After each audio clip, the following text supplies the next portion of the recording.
Hello, everyone, and welcome to this second Thursday meeting, Meet the Expert meeting of our e-course in Asterousia Hybrid University.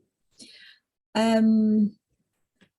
am Miro. I work in the Mediterranean Information Office, and I support the Secretariat of this e-course. And together with my colleague, Vicky and Olga, we will be facilitating this session. In order not to lose more time, I will, just like the previous time, I would like to present to you the outline of the session in a PowerPoint.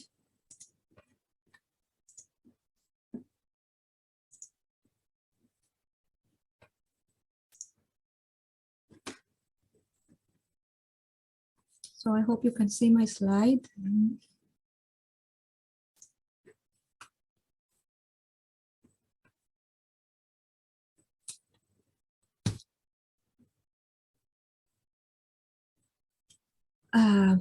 So it would be wished by us to see your faces, so we encourage you to leave your camera on if you wish to.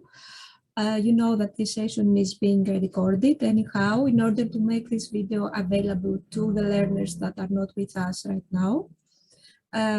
Also to keep your microphone off in case you want to speak, please use the function of raising your hand and we will give you the floor. And there is some interaction that can take place in the chat box. Please remove all distractions for a fruitful meeting with us.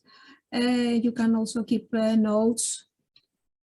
However, the video will be uploaded later today in the course platform.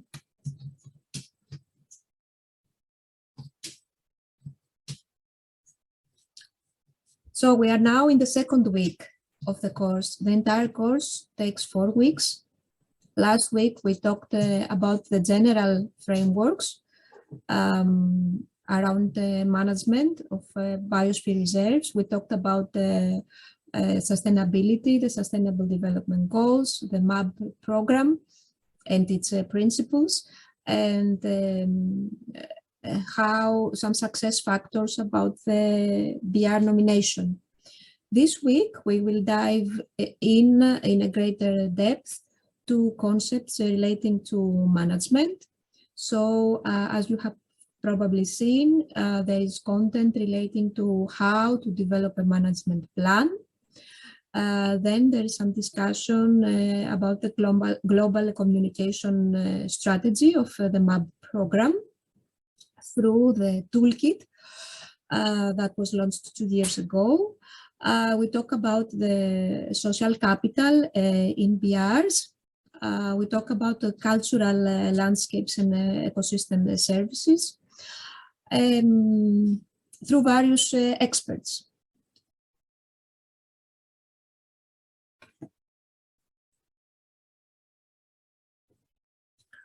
So following this short welcome and icebreak session, we will give you some feedback on the evaluation as you have yourselves evaluated the course so far in week 1. And we will welcome the experts we have in this week in order to respond to the questions you have so far posed in Slido. Together with us, we have, of course, Professor Skoulos, who is the scientific coordinator of the entire course, and our colleague Vasilis Psalidas, who has undertaken a part of the presentation on the social capital. Then we will have another 30 minutes for a breakout room exercise around a question that you will discuss in the groups. And we will present at the end the scenario that are available in order for you to complete the final assignments and the deadlines we will have for this.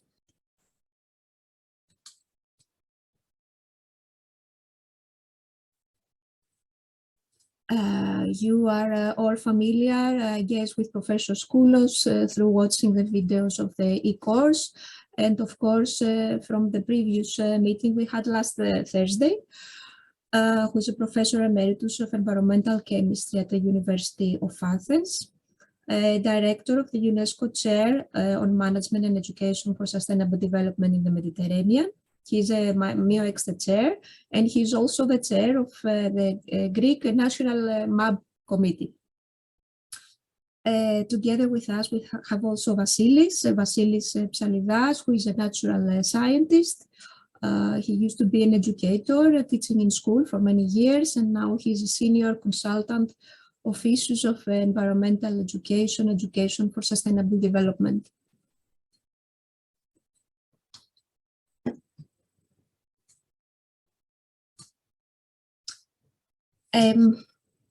We have been looking through the evaluation comments you made for week 1. Some of you talked about sound problems in some videos. We have tried to have subtitles in almost all the videos. So in case you don't see automatically the subtitles, please enable them in order for you to watch the videos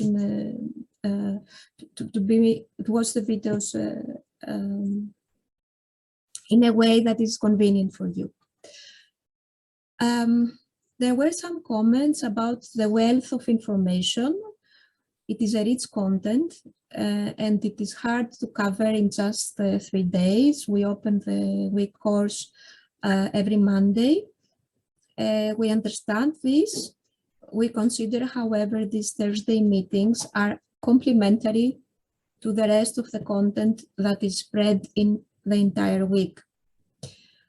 So even if we are now in the middle or a little after the middle of week 2, you have time to catch up with the content of the entire week 1 and week 2. And this we will go like that in the next weeks.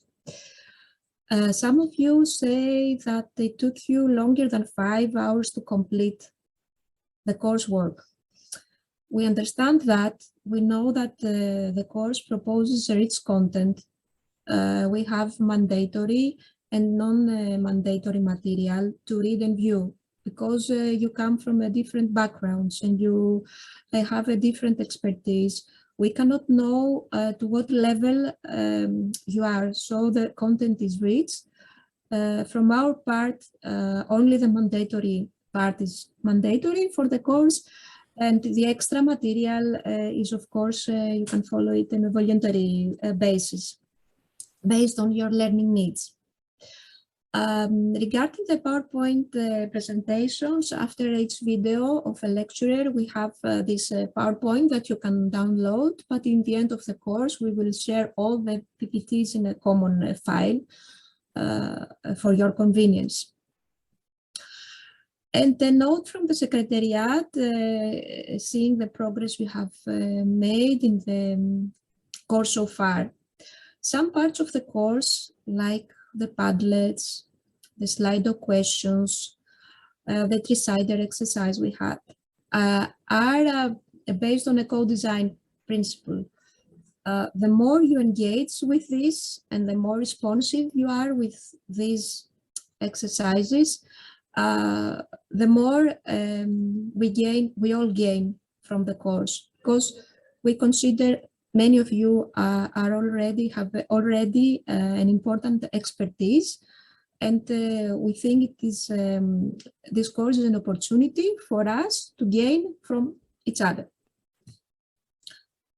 I think I will stop this presentation. Let me tell you not to stop sharing the presentation. I will try to open the polls without stop sharing your presentation. Let's see what happens. So we start with our first poll for today. Let me know if it is. Yes, we can see it. I can see it.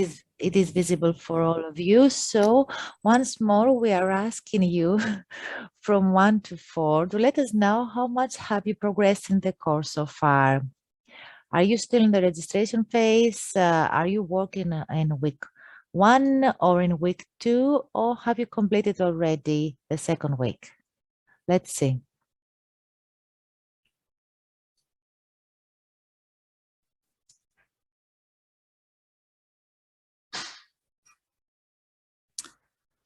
Okay, so it seems that half of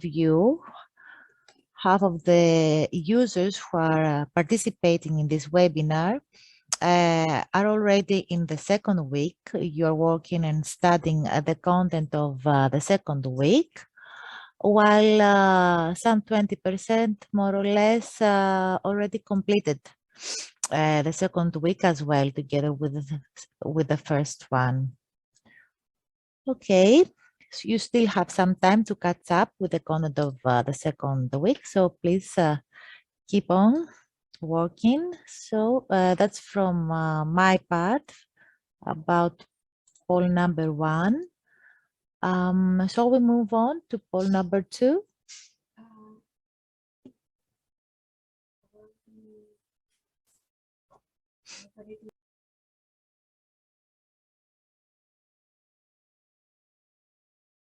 You are muted, Diro.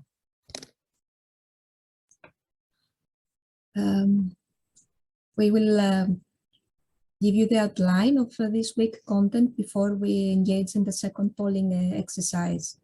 So this week, Professor Skoulos elaborated on developing the management plan in all its stages.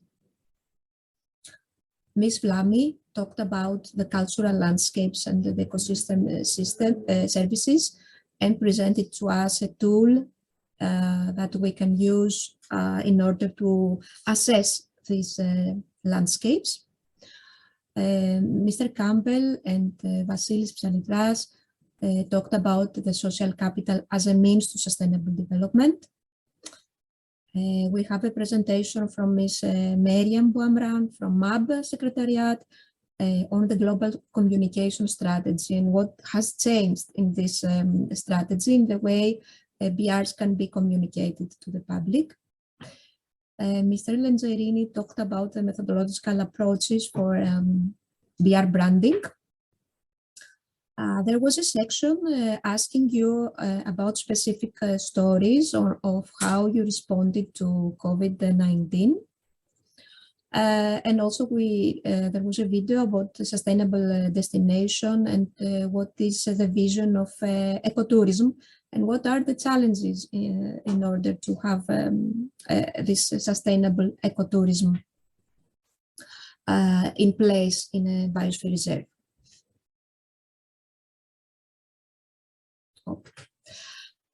Since we have been focusing a lot on communication and on management, we would like to ask you now, with the next poll, a question regarding your expertise on communication. So, Vicky. Okay, can you see now the question? So in this poll, we are asking you, how much are you experienced in communication? You can rate from 1 to 4. 1 is corresponds to not at all, 2 a little, 3 I have been engaged, I have some experience in communication activities, and 4 is for I am or I was a professional in communication.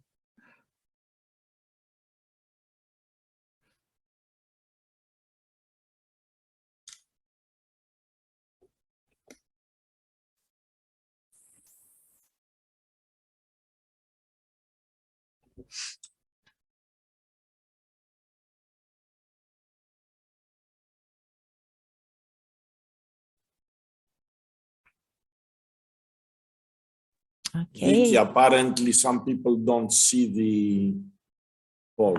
They still complete the poll. 21 from out of 32 so far.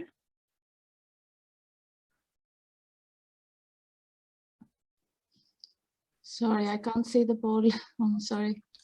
Really? Okay. They cannot see the questions. Okay, we can relaunch it then. Give me 1 more minute.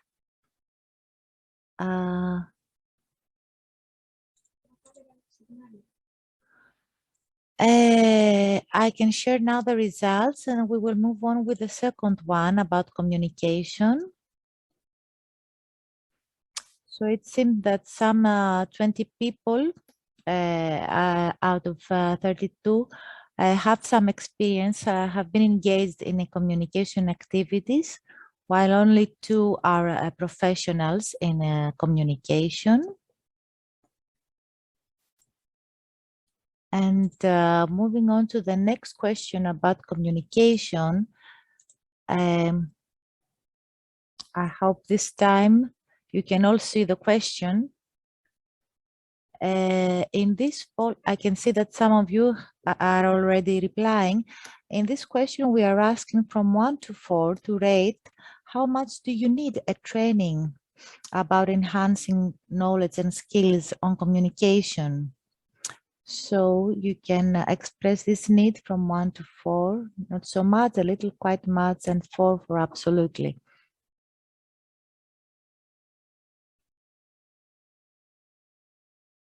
Yes, I can see more people answering this question, almost all of you. Let's share the results now.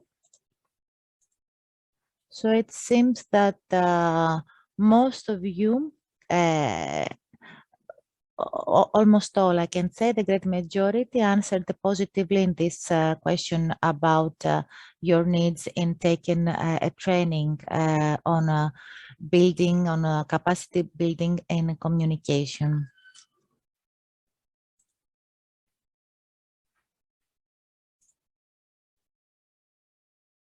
Okay, I'll stop sharing now. Okay.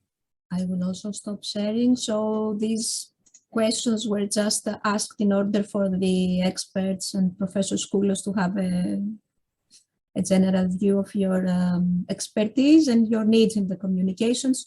Since in the outbreak session, we will be focusing on communication of biosphere reserves. But I see the time is ticking, and we don't want to take more time from Professor Skoulos. He has already seen all your questions that you have posed in the Slido. And Professor Skoulos, you have the floor. Thank you, Iro, and good afternoon. Depends. Good morning for others. And it's nice to have you in this meeting again.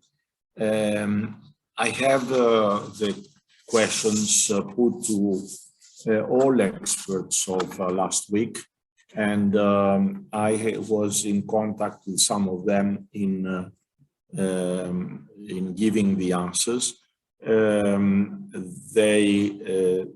Most of them, I mean, couldn't make it to be with us, but trust me that we can discuss together the answers.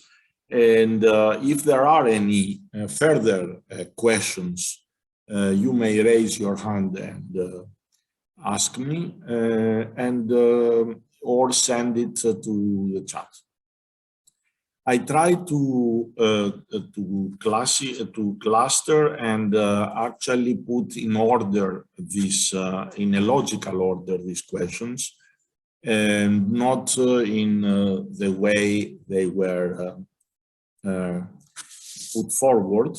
So the first two actually is the one is anonymous. How can we integrate the vision of locals within the policies of government to bring about sustainable development? And the one of Pedro Raposo is not the definition of the governance context the main factor regarding stakeholders' vision, management plan, funding, and institutional support? I think these two, talking about local vision and also governance, is a starting point also for the management and for understanding, because we are talking about bringing expectations and perceptions to government policies in order to be somehow in harmony, and how through that we can have sustainable development, either in the biosphere reserve or in general. So what we need to understand is that the vision, we come back to that later on, is very important because it is what we believe that we can obtain taking into account facts either about the nature of our area or its potential, its products, its the services that can be developed there. But at the same time, so these go close to the expectations of the locals, but at the same time, there are the national, if you wish, and international policies. For example, an area is so important that should be protected for the biodiversity it has, unique species and other things. This may impose some restrictions, and at the same time, it may, the question is, sometimes put by locals, why we should be somehow restricted in some of our uses for the benefit of the entire society or whatever, if we don't have something in return. So there are, this is a very usual, common issue and discussion. And there is where the governance comes in, because governance, we don't talk about government. Governance is the scheme within the biosphere reserve, which links the specific requirement of the biosphere reserve with the local government, the regional government, the national government. But is not the government itself, is the governance that tries to find ways to satisfy all the management needs of a biosphere reserve with the rules that are there, put there. And these rules are rules about spatial management, are rules about protection or natural use of natural resources, and so on and so forth. So it is important, yes, Pedro, it is important that the governance context is recognized as a very important factor. And here we need to say that MAB, biosphere reserves, have some strengths and weaknesses. The strengths is that from the beginning, we are talking about a participatory approach. The weakness is that there is no requirement for the designation of an area, that this governance is enshrined in the legislation of a country. So in many cases, the governance schemes differ from country to country. And this is one of the key areas where we need further elaboration and support within the system of MAB for strengthening these governance structures of the biosphere reserves. We understand that we need to be very flexible because of the different types of schemes, governance schemes overall in the world, but this is important. So to close this is that the building of the vision which is a whole process, a very open, it should be a very open participatory process in finalizing the vision, includes also the governance, expectations for governance and the governance structure. Now, the second one is a question put about Anonymous again. Is it advisable to include municipal planners in the process to align with possible policy changes in the future? Definitely, we need all those who take decisions, including municipalities and municipal planners.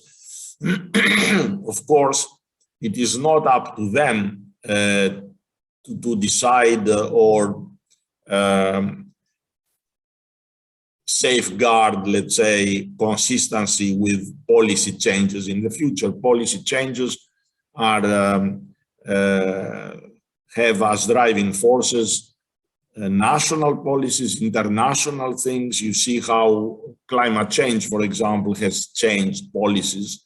The same are national plans. For example, we have an issue in Greece now because of the decision, the need to move to decarbonize energy, therefore to enhance the number, to increase the number of renewable energy, either wind or solar, and to some extent, many of the sites, the biosphere reserves, happen to be in very high potential for energy generation. So there is something that needs to be reconciled, or it is conflictual.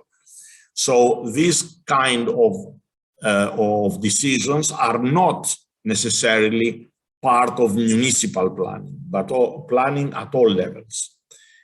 Next question that is linked with that is from Lena Fellinger. What exactly I mean when I say a consistent policy instrument mix? I mean that in an area, for example, when we are talking about agricultural, let's say, wishing to move, let's say, in a biosphere reserve to biological agriculture, or reduce water consumption to leave more for nature. There, you need incentives. If you are talking about not removing biosphere species, rare species from there you have regulation. So these are totally different instruments. You may have other instruments, including communication, awareness raising, or you may have tools, different tools that are either social or economic benefits. So in dealing with the management, we need to bring all these different types of instruments together, and this gives an instrument mix, which is all of them are policy instruments. Then I have the question, a site with UNESCO multi-dimensions must draw a plan for each recognition, each designation, or it could be more appropriate to be drawn up an integrated management plan. The obvious answer is the integrated management plan. However, it is not easy and ready and automatically made. So, and this is because the different designations have some specificities and also different internal governance and different means. So the way we try to solve these kind of things is by allowing each one of these to develop each plan and try to harmonize the level of ambition of the different designations. So the for example, you may have within, as we have in some of our parks, in some of our original parks and then biosphere reserves, we had different Natura sites. We have geoparks. We have archaeological monuments. So each one of them has a different shadowing ministry. Ministry of Environment, Ministry of Culture, even Ministry of Agriculture. So the micro, if I may say so, governance for each one may differ. What we need to do at the global, let's say, BR level is to have each one of them in the management board, presenting their plans, discussing with others what is unique and what is common, and how we can reconcile to avoid overlapping and economize energy and resources. Now, the next question is how much time and how our stakeholders, Celine is asking, stakeholder meetings manage to be effective and contribute to processes. When we are talking meetings about in a biosphere reserve, we are talking about a large, many different types of meetings. Is a different thing, the steering committee meetings or management board meetings is a different type when we are talking about public consultations. It's a different thing if we are talking about specific meetings for the implementation of a particular plan that has been decided. So I cannot generalize. The issue is that in order to avoid have endless meetings in number and time, which if we don't avoid that soon, these kind of meetings will not be continued. These meetings need to be very well planned with a clear agenda, with clear number of questions, and also with good information beforehand, so that the people who come and participate in the meeting know why they are there and have already enough time to think about. But in general, meetings should not be very long. If we have meetings like the one on the vision of an area, most probably cannot be completed in one session. We may need a series of sessions. And this is something that has to be done with professional assistance, so that we need really to manage this meeting in a very ordered way in order to bring consensus. And I can tell you also later that this has a technique.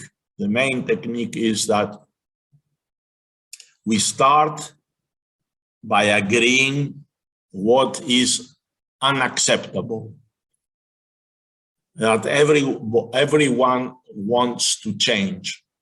And then gradually you reach the expectations, because the expectations go as high as, to the sky. And we need to go, floor after floor when you build a building. You cannot go directly to the 11th floor without having the second and the third. So this is something we may discuss also further. Now, then the other thing is what period the management plan, Anastasia asked, Ritskova asking this, what period a management plan of a biosphere reserve should be drafted for?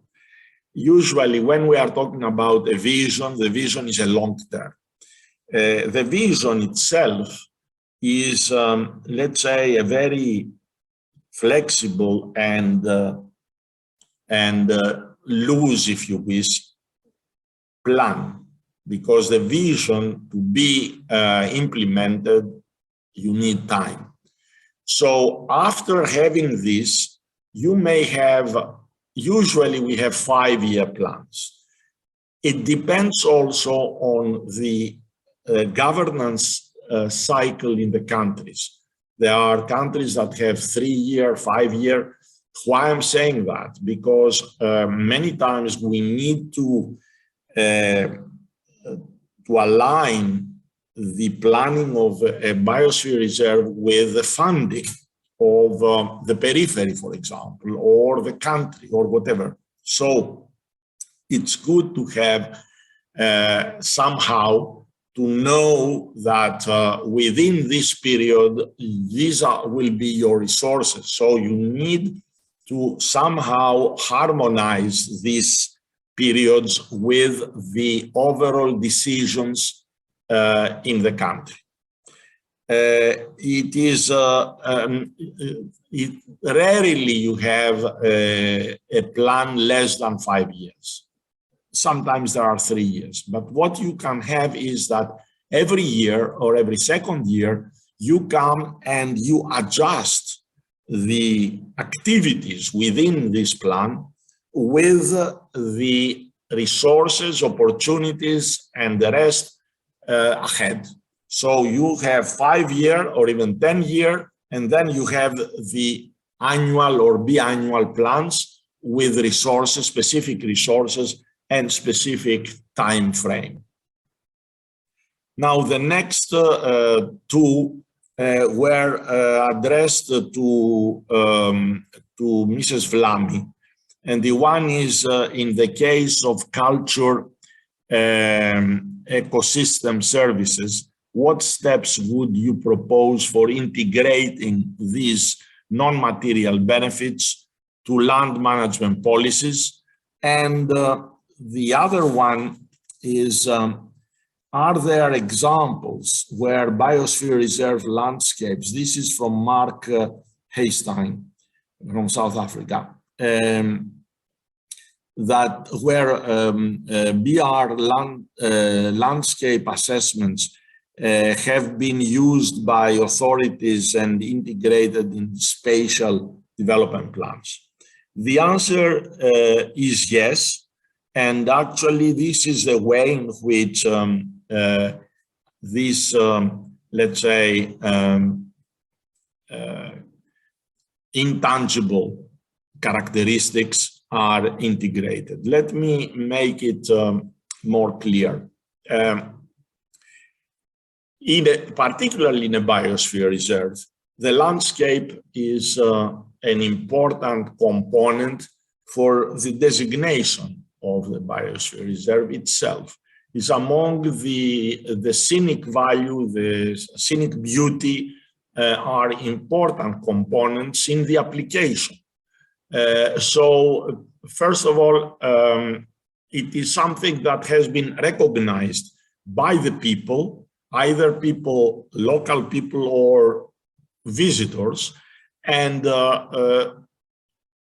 it has in some cases a universal recognition.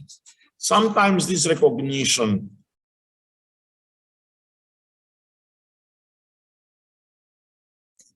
We lost your sound, Professor Skoulos. Thank you. Sometimes this is enshrined in law as, for example, landscapes of exceptional beauty, sometimes of historic importance, landscapes and other things. and sometimes implicitly, not explicitly, through the ecosystem services, through the cultural part of ecosystem services. Here I would like to make very clear to you, we have cultural value not only from cultural structures, not only from man-made structures, even dry walls or terraces or whatever. We are talking about also cultural value of a wetland, because this is something that gives us the feeling of freedom or contact with nature, and is linked with our empathy. It's linked with many things that are beyond values. So these kind of things are usually integrated intrinsic values of the designated area. So this is the way, automatically in this way, they are integrated into the plan, because we cannot design a highway, let's say, through such an area. And this is understood from the designation itself. In many cases, and I can use one case from Greece, they are or they were committees or commissions or groups or whatever, formal or non-formal, for landscape, for recognition, assessment, and appreciation of landscape. We had such a committee in the 70s and 80s, early 80s in Greece. And this committee made recommendations to the government for the designation of a series of hills and mountains around Athens that they considered worthy to be replanted with specific species and remain intact. And this has been followed, and thanks to that, we have in in the surrounding, area of Athens, quite many not intact, but still natural forests. So there are ways all over the world where different committees, organizations, and even NGOs have made recommendations for landscape that have been integrated in overall plans, and this is even more true in protected areas and in biosphere reserves. Now, the next question was there are two questions, and the anonymous one and from Ala Eldin Mahmoud from Egypt to Mr. Lancerini, particularly how is the verification of sustainable performance done by the biosphere reserve staff?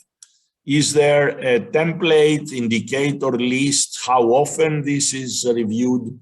And the other is, how is the verification of sustainable performance done in biosphere reserve? Almost identical. Well, here we are talking about an activity of a firm, a business, a producer of a product within a biosphere reserve. Whenever you have that, in most countries, you need to have a permit to do that. A permit that there are two permits. The one permit is for the installation. The second permit is for the operation. And this permit has a series of environmental terms and performance terms. These terms are not necessarily controlled by the Biosphere Reserve staff. They are controlled by those who give the permit.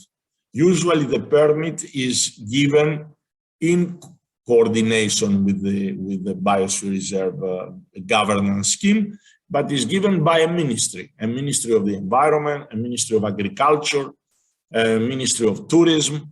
These are the ones who have the right and the power to control.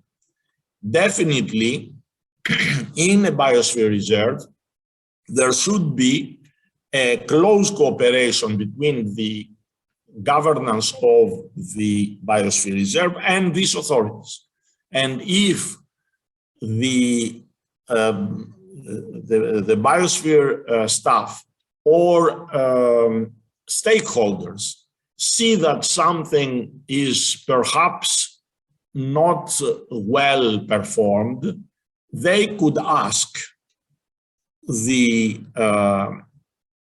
authority that has given the permit to come and control. So this is the usual way in which we have the control, the legal control. How often? I don't know. It depends very much on the culture of the country, on the staff, on many, many things. However, the governance of the Biosphere Reserve is closer to this. And if they have a cooperating relationship, they may go and make some recommendations, some observations, and even warning them that something is not performed properly. And this should be done also by the other stakeholders, the NGOs there or the inhabitants or whatever, if something is not going well. This is the usual way.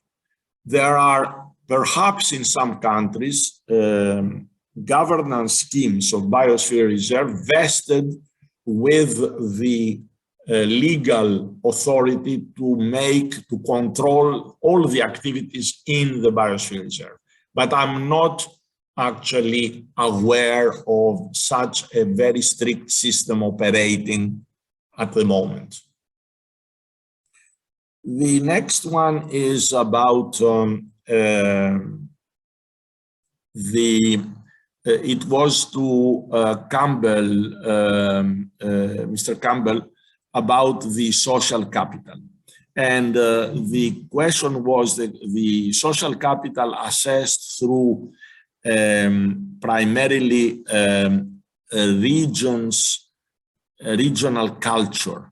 How is the social capital assessed in areas where several cultures are lying together or prominent? Well, here I have to make a clear distinction between social capital and cultural capital. These are closely linked but are different.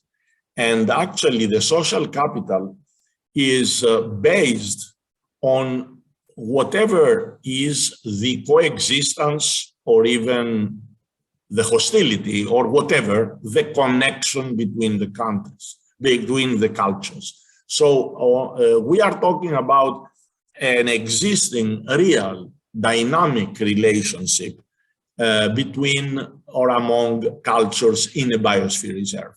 This is the social capital of the area. The social capital is based on the actual situation, which is a mosaic, perhaps, of cultures. And within this mosaic, you have solidarity, you have tensions, you have all what you have. The social capital is reflecting the actual situation. is not beautifying this. Of course, we try always to enhance the positive elements and somehow smoothen the negative. But the fact is fact. So we need to recognize the actual thing. And in many cases, for many, many centuries, these mosaics were, you know, side by side, you had different religions, different cultures, different languages, so on and so forth, with all things that this means. You need to recognize that, and you need to find the optimum moments in history and in conditions, and try to enhance these moments. This is the way. Now, I don't know if there is something more that I left out. I think I covered all the questions that I had in front of me. Thank you for some Lena and others for your kind words, and I'm here to answer whatever additional questions you may have. Thank you, Professor Skoulos, and keeping track of the time in order to have half an hour for the breakout room session. And since we don't have any hands raised, I propose that we move to this section. Let me just explain a little bit the question before we break out in the rooms. So in this link that is shared by Vicky in the chat, you can see the question. If you want to click on it in order to see it, as I explained the content of this slide. So in the presentation of Ms. Bouamran, we had this. Now we don't see something. You don't see? No. Let me just share it then. Yes, because you need to click on the link on the chat. Let me share it here. Okay, now you should all see it. Mm-hmm. So Ms. Meriam talked about this transition in the way that BRs are communicated to the public.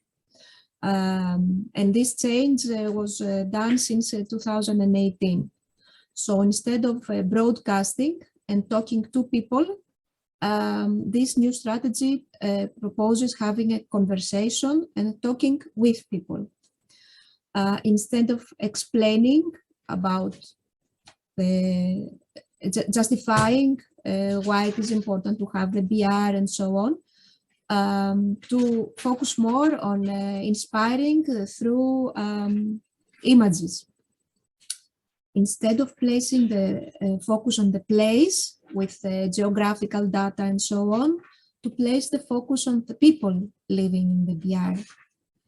Instead of focusing on the facts and the data, to focus on the stories behind this data.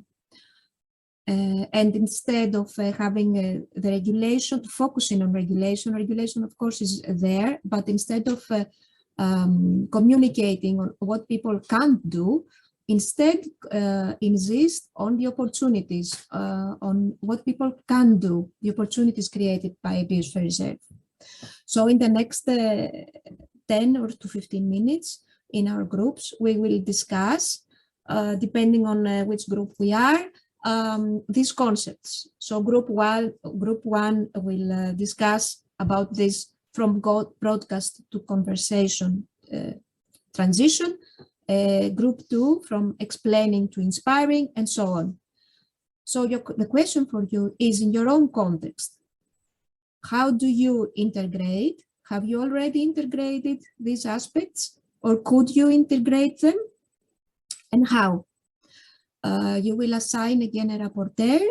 You will have about 10 to 15 minutes to exchange views, and then the rapporteur for each group will come back in plenary and explain to us some outcomes of your discussion. So if this is clear. Let me for a second say that when we are talking about shifting, it doesn't mean that we abandon the original thing. When we say inspiring, it's not meaning that we stop explaining, but this is the tone that makes the song. So it is important where we put the emphasis, the accent. So that is very important for everybody to understand. It's not abandoning the original thing, it's shifting. So this is important for you to understand. We have a transition. We don't have a total change. Thank you for the clarification. And I think we are ready to be splitting the rooms now.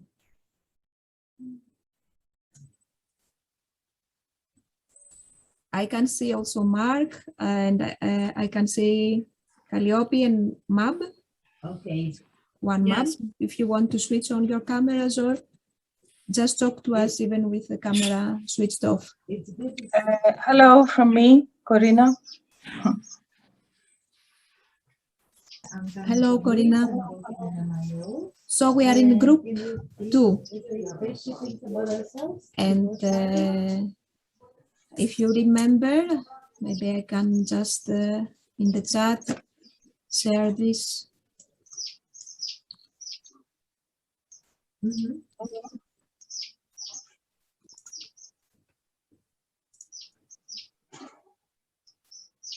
Okay, great. Thank you. Next. Did you see this picture? It's less words and justification, more inspiration and images, isn't it? You know. Yes, the second one. Yeah. It's Yes. less explanation, more inspiration. Correct. Yes. Exactly. So who wants to go first? Mark, Yeah, I would you can- go first? Yeah, sure. I can just tell you what one of the projects we've got going. We've got a mobile, because we have such a diverse number of languages in South Sorry. Africa. Before Mark goes on, maybe FTH or someone else wishes to be the rapporteur. I'm not sure. We will see. The discussion will show who's going to be. Okay, Yes. go Mark. Okay, just one of the problems we have, not problems, but one of the exciting things we have in South Africa, we have 17 official languages, and we have people from all over Africa speaking all these different languages. So how do you actually communicate with such a vast number of people all living in very similar areas, economic refugees from Malawi and that sort of thing? So what we've done, we've set up a mobile education center. So it's a big trailer which we can stop and it pops up. And this is basically only to inspire all the youth that have been sitting at home for the last 2 years because of COVID. So we don't talk much to them because you've got so many different languages, but we have 6-year-old kids with antennas flying drones, for instance. We obviously, control the drones in a pre-programmed thing, so they can't actually crash the things.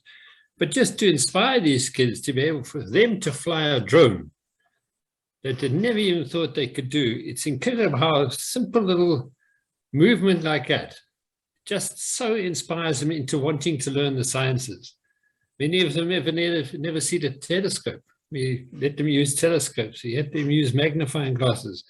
And it really is trailers designed to just inspire and foster a hunger for education. And it's working fantastic by just inspiring them, not doing anything else. The rest they'll get the appetite for education, and that's how it goes. So it's just another, and we're very busy with it.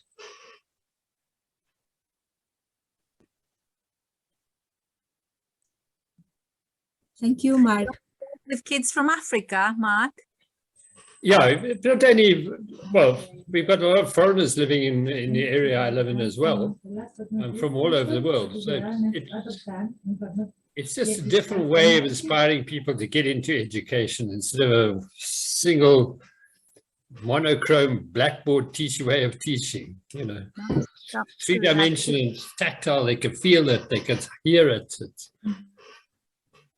I use the blackboards that we stick onto the wall. Are you familiar with those? We move them around so that we're not looking in the same direction all the time. Oh, I haven't seen this, no. Sounds like a wonderful idea. Yes, yes, I wish I could find a lot. Don't have so many. Where are you stationed, Mark? Where are you based? A small town called Franschhoek, in about 80 kilometers north of Cape Town, right in the mountains, in a very small valley. Wonderful, wonderful. But a very busy valley. Yes, yes, I bet, I bet. Fantastic. Any other stories? From explaining to inspiring? Can I? Everyone, this is Cherry. Sorry, I cannot open my camera because the internet connection is intermittent in my place. I am from Philippines. There is a biosphere reserve near us, the underground river, Puerto Princesa City underground river. So for us, we basically the management basically use this explain to inspire. So, before many people are engaged in illegal logging, but then the management hired those people to become forest rangers, and they are using videos and images that are showing what is the biosphere reserve before and what is it now. So I think it's one way to inspire people, not only in the community, but also those who are visiting the area. Thank you.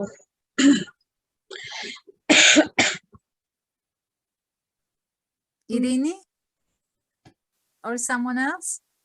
The clock is ticking.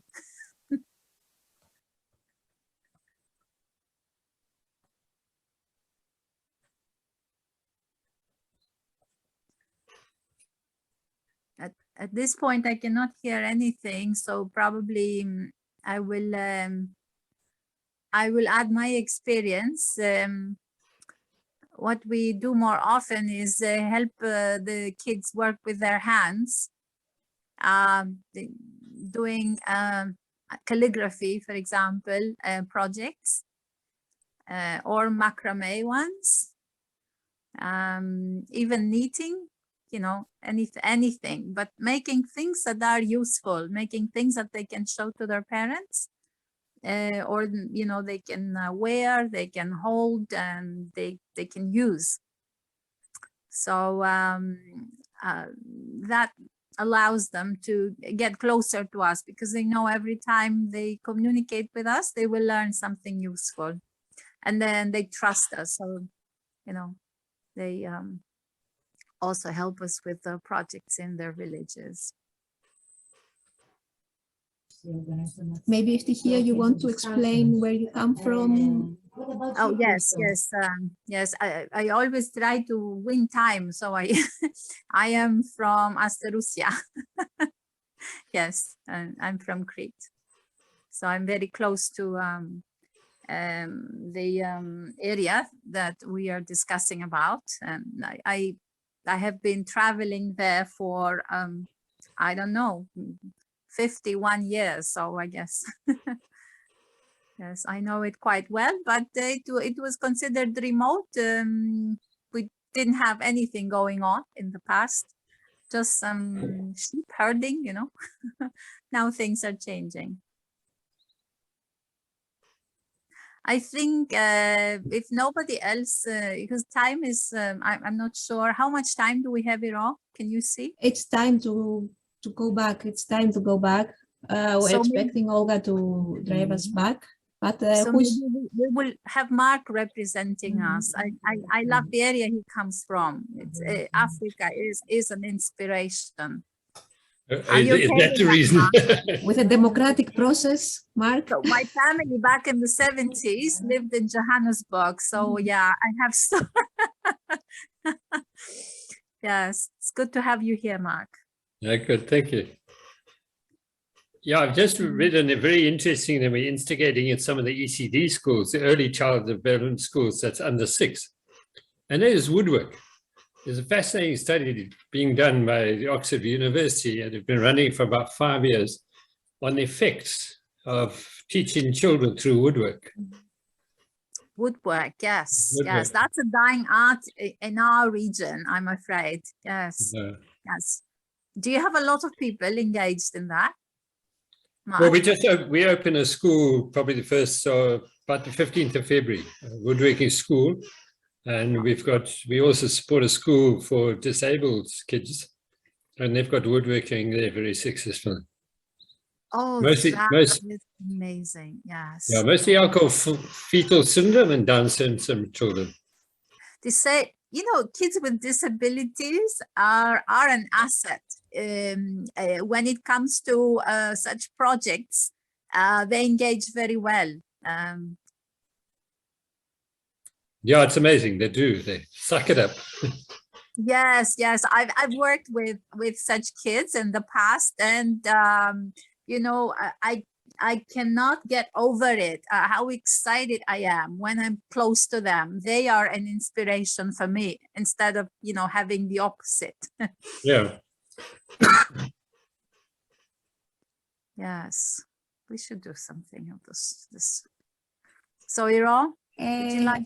Yes, I think we have one more minute. I don't This is know if- wonderful. It's the first time we have extra time. We're always panicking. Yes, but I'm afraid that in the plenary session it will take longer than 1.5 hours.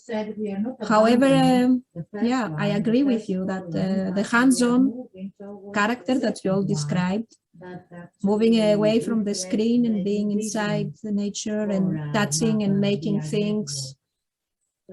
I agree with you. In my experience, I'm not so experienced in BRs, but in education projects, for sure, it works and it gets people really excited and engaged.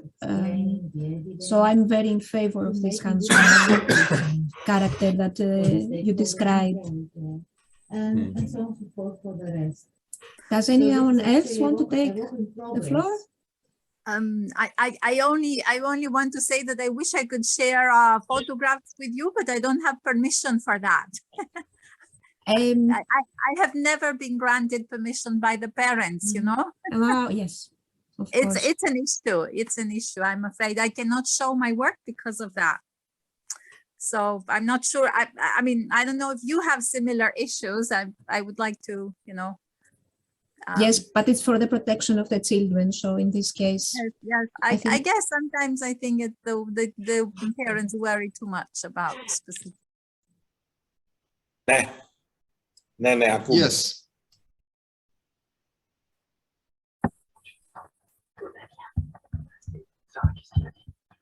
we are all back, I think.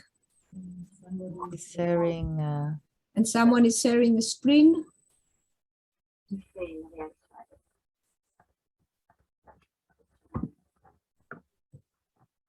If you can stop sharing.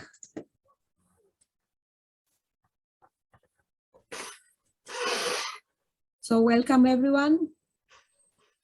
And we have only 1 or 2 minutes per group. Hopefully you had a fruitful discussion. Should we hear from group number 1? Let's see, group number 1 talked about the transition from broadcasting to conversation. So who wants to take the floor?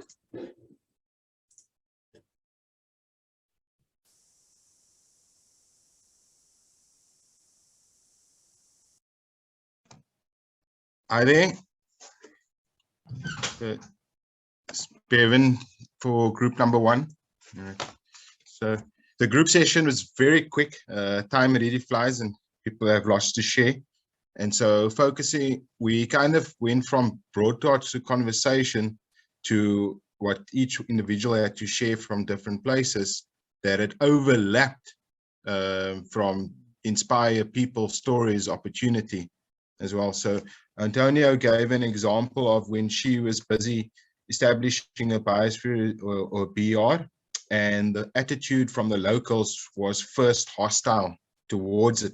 But through regular meetings and communication, the public soon came to realize the value of the BR, and then started contributing positively towards it, also with ideas that had not come up by those people looking at to create the BR. So where the public actually started actively participating. All right, and Christo's story, I'll get back to again. So I've just got my notes. I couldn't keep up there with my notes.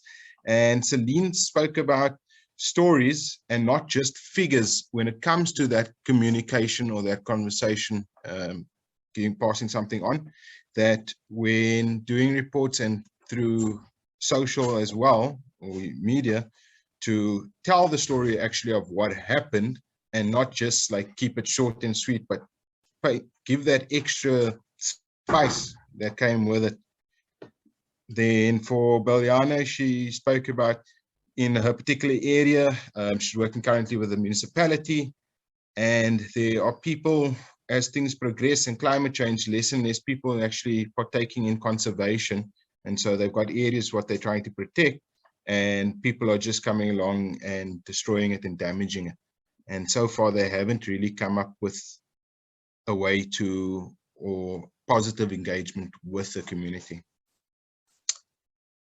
So yeah, if somebody could maybe just help me out with Christo as well, because he did explain something.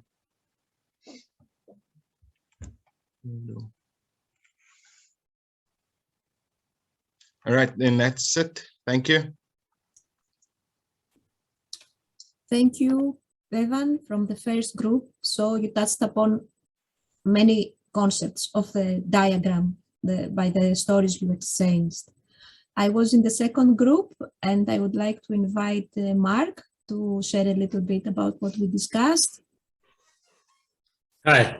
Yeah, our discussions ran a lot around sort of education and communicate, and how do we excite people into getting involved in biospheres and various other things. And it went more about the visual impacts. One of them was, I didn't take down the names, I got up to this position right at the end. But the one who was talking about kids and crafts, you know, how you get children through crafts and art and crafts to absorb information rather than just through blackboards and written things. And the other discussion that came up was very powerful, is to get people to realize what things were before and look at them now. A lot of people, because things change slowly, we don't actually sit back and think, what was it like 2, 3, 4 years before? So it's also a very powerful way of just getting people to realize what they're looking at now is an improvement on the concept of what was there 4 or 5 years ago. And from our side in South Africa, we have started a mobile educational trailer. And because we have so many people of different language, cultures, and economic divide here, it's quite difficult to communicate at all levels of society. So we have this mobile classroom that goes around, especially after COVID, when a lot of children have had no education for 2 years, absolutely none. And also the digital divide. Those that are digitally capacitated were educated during COVID, but those who weren't got no education whatsoever. A lot of them never seen computers. So through this mobile classroom, we fly drones, we do various other things, a lot of visual sciences where they can use it through binoculars, through microscopes, things like that, to really get them to look at nature and start to appreciate, and just get them to look up at the sky, at the stars and things like that.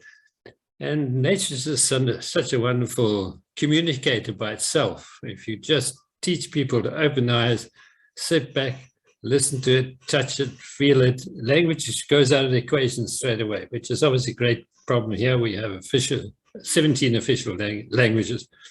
So it's how do we use nature as an educator? And I think that came up in the discussion, no matter with kids doing arts and crafts, or whether it came up with a more sophisticated thing like this mobile education trainer. So that was our discussion in a nutshell. Thank you. Mark is from South Africa, and for those that did not grasp, we were called to discuss the transition from explaining to inspiring. Now let's hear it from group number 3, who talked about the transition from a focus on the place and the geography to people living in the BR.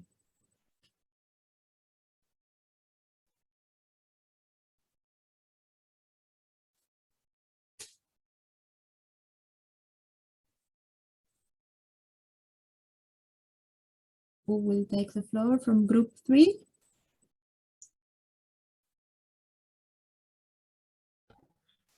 I don't know if we are the group 3, but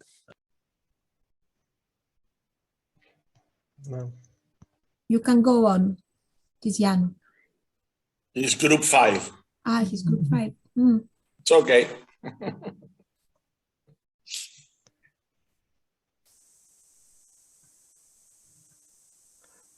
I think I'm this group. This is Nicolas. We hear you, Nicolas. Go on. I am afraid we didn't have enough time because we have a communication problem. We couldn't organize this. We have a hearing problem. So we just discussed for less than a minute. So just introduce ourselves and just start saying about this connection between the landscape and people. We then finally ended up with a result. Okay. It's okay. We understand the pressure of having to. It was very quick. Yes, yes, Sorry. and we had this communication at the beginning. What about the 4th group? okay. Hi, I'm Tiziano. I hope No. to It's no. you are the 5 group. The 4th group is Sorry. Pedro, you are in 4. Yes, we're from group 4. We had brief introductions. Folks from Portugal and Italy on the chat, Tunisia, myself from the United States here, and yeah, I guess I kind of missed part of that. I guess I was focused on just all 5 of these. I didn't realize we were just on the facts and stories, but we did hear that you know, the stories are really important, and so people had some experience to share that there was success through storytelling.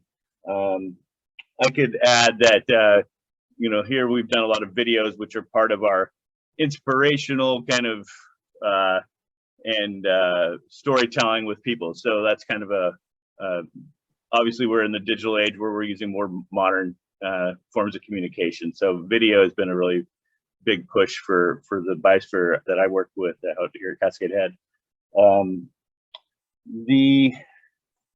I think that's most of the things I can add, you know, to this discussion. So Pedro, I know you may have some more stuff too there. I see you're on the screen. no.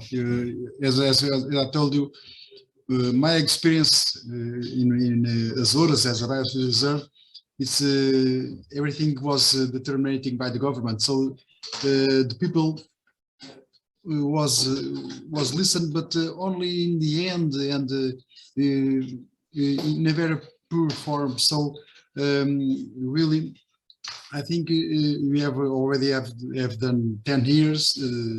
Our biosphere reserve have done 10 years, but we have to start more or less like again. We have to try to attract young people, because the process, I think the first process of that result in the creation of the biosphere reserve is not very well participate. So I think we have to start to true stories to try to collect what is the stories of we have traditions like in the whale the fishing whales and in the old days these islands become isolated for months and months, so we have to collect these stories and try to introduce something that is common to the old community.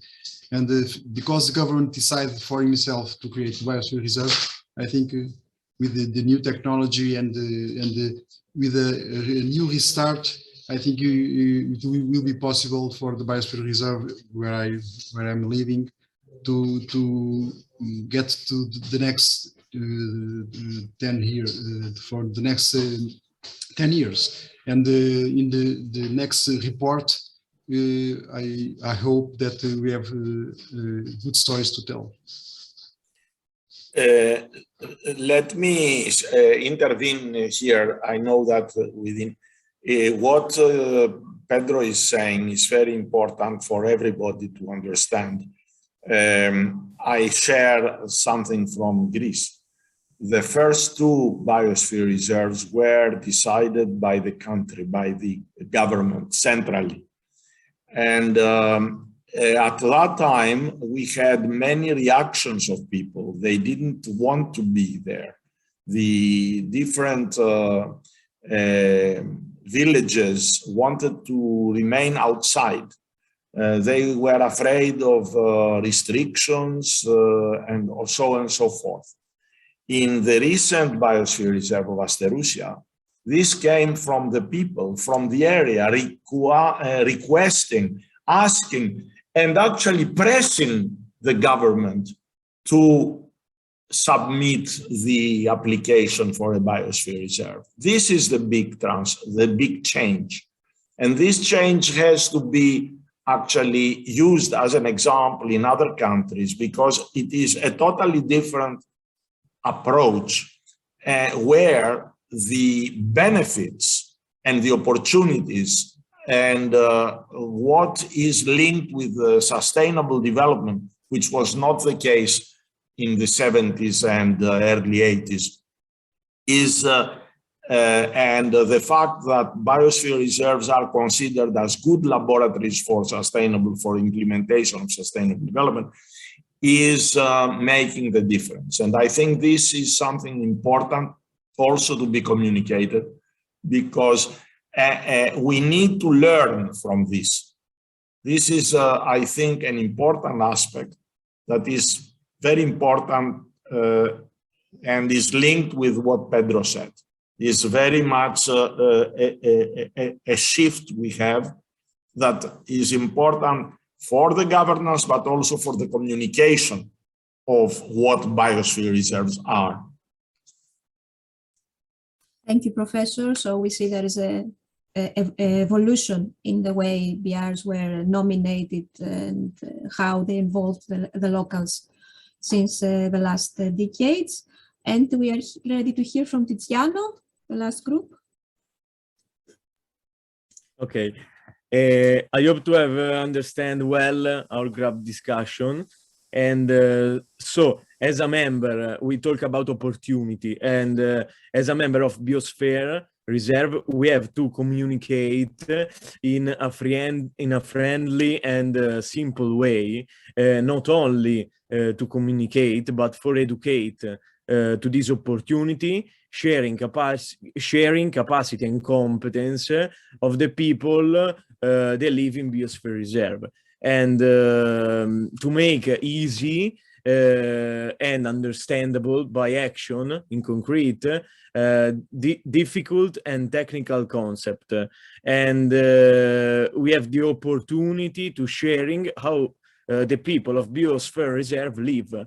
And I'm also an example of this opportunity to tell, because I'm a member of a young reporter group in Biosphere Reserve of Arcipelago Toscano called Isole di Toscana Mabunesco, and a group, we are a young reporter, so a group of young boys and girls that tell on social channels how he's living in the Arcipelago Toscano.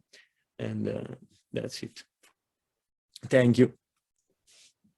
Wonderful. So we have also a live example of this opportunity and the way you can communicate it. Living in a BR is an opportunity. It was done in a haste. I don't know if Professor Skoulas wants to add something as a general reflection on the group session.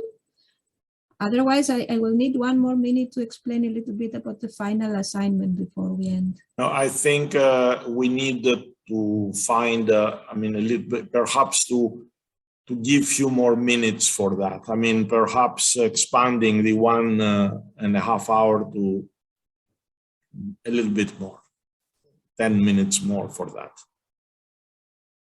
Okay, we will do that next time to reserve more time for the group work session.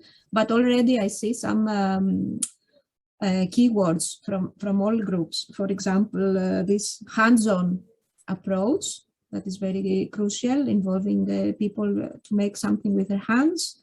The power of images that was stressed by many of you. The combination also with digital content. Now we are in the 2021 and we have this opportunity of using the video and technology to communicate the BR, the value of stories that we need to further explore and dig into stories from the locals. And sometimes this we should not stay in the nice and small story, but we should go deeper in these stories. And yeah, that's it that I have noted so far. Maybe I can share again before we end a little bit about the final assignment. Let me see where it is.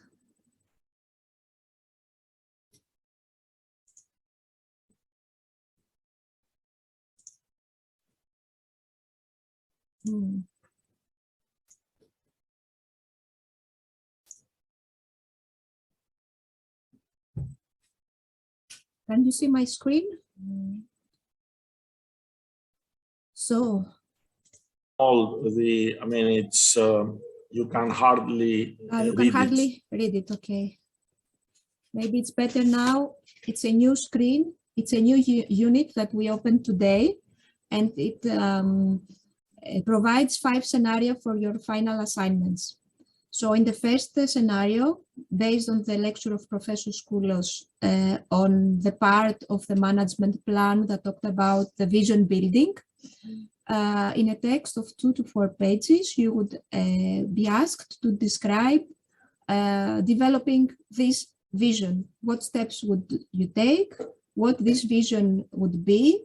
And on what special characteristics of the site it would be based on. On the second scenario, based on the presentation of Ms. Vlami on the landscape assessment protocol, this lab instrument, you will be asked to do a field survey and do this lab in your region where you live. In the third scenario, based on the presentation of Miriam that we discussed already and the engagement plan that she presented, you will be asked to make a communication strategy to communicate the BR. In the fourth option, you will be asked to make a video in just 1 minute to present your BR in an appealing and attractive way. This can be shared with a Proud to Share campaign. And the fifth scenario is based on the content of week 4. It's an educational one. So you will be asked to develop a lesson plan, an education plan based on the principles of education for sustainable development in order to interpret some aspect of your biosphere reserve.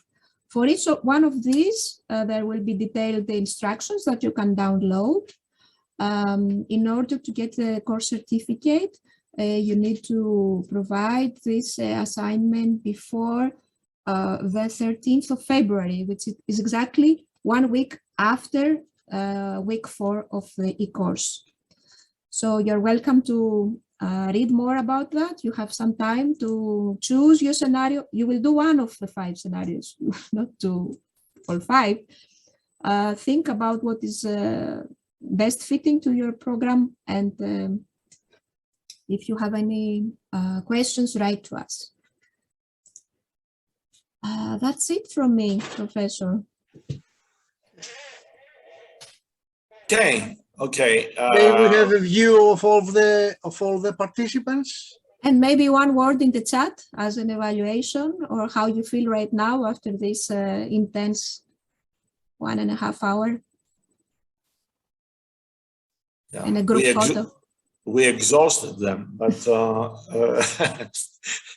we said from the beginning that is demanding this, but well, I hope you still enjoyed. That it was inspirational. For me, it was inspirational, especially the group work session. Let's see the photo. If you want to switch on your cameras, just to say bye-bye. Bye, Romina, Evan, Lena. Bye, Christos. Yeah. Bye, thank you. Thank you for sharing your afternoon with us. Bye-bye. Thank you. Bye to everybody. You know, you are going to send us the assignments. Bye, everybody. Bye-bye all. Bye. Thank you very much. Bye. Bye, Antonia. Bye, Romina. Bye. See you next week. See you next week. See you next week. See you. Okay. See you next week. Bye. Thank you. Yeah, thank you all. Bye. Bye. Thank you. Bye.